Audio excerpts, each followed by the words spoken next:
Hey everyone, this is Chef Stephanie here at Turner Farm in our teaching kitchen. So today I'm going to show you how to make corn tortillas.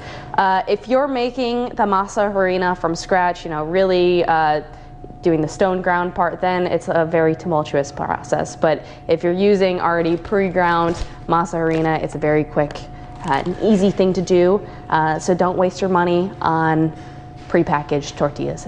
It's convenient, but this is also pretty easy as well. So I've got masa harina in a bowl already.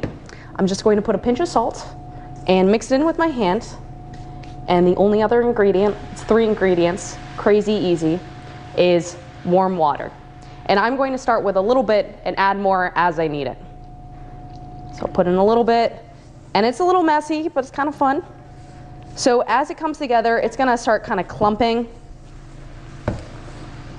And if you can see it, that's kind of what it looks like. And I'm gonna obviously add some more water because it's not really at that dough stage, but I don't want to end up with a gloopy mess. So that's why I'm incorporating it a little bit at a time. It's much easier to add more than it is to figure out a way to take it out. So I'm going to pull it together and grab it and see if I can bind it together.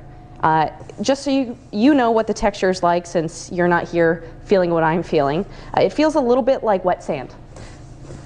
So it's coming together, but there's still a little bit, hanging around the edges. So I'm going to add a little bit more of that warm water. I'm going to mix it together. And some people add also, lard or coconut oil into this, and it gives it a richer, denser tortilla. I don't think it's really necessary, but it is a nice addition that some people do add. So as you can see, the dough has come together. So it's masa harina, salt, hot water. That's it. And it's okay if it's fallen apart a little bit. What I'm going to do is just take a small pinch of it, small ball. And what I have here is a press. I put a little bit of plastic wrap on it so that the tortilla, when we press it and it's flatter, doesn't stick to it. I've known some people to use plastic bags, things like that. I don't really know if they're clean or not, so I go with clean plastic wrap. You could also do parchment paper if you're a little adverse to plastic as well. So I put the press down and I use the little lever to push it down. And these come in different sizes as well, so you can make bigger or smaller tortillas. I bought mine on Amazon for about 35 bucks, so it's pretty economic. And you can see how thin that tortilla is now.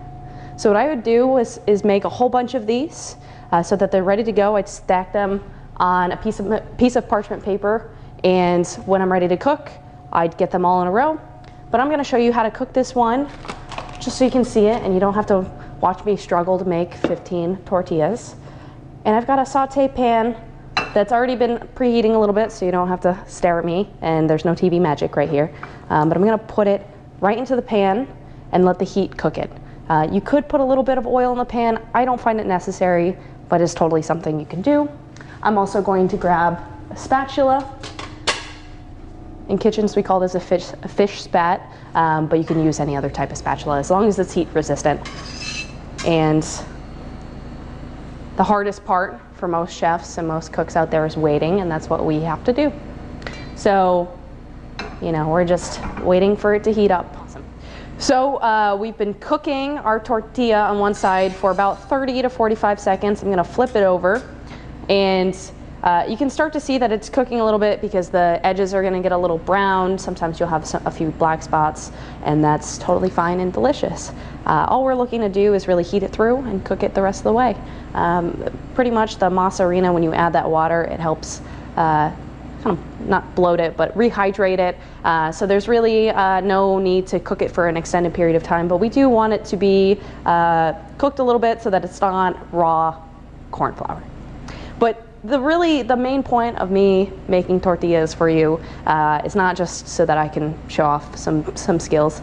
We are having a class that's part of a 4-week series. The first one's going to be on Oaxacan cooking, so we're actually going to do tamales more so than tortillas, but this is a nice little fun thing, and you're going to learn a lot more than just tortillas in this class.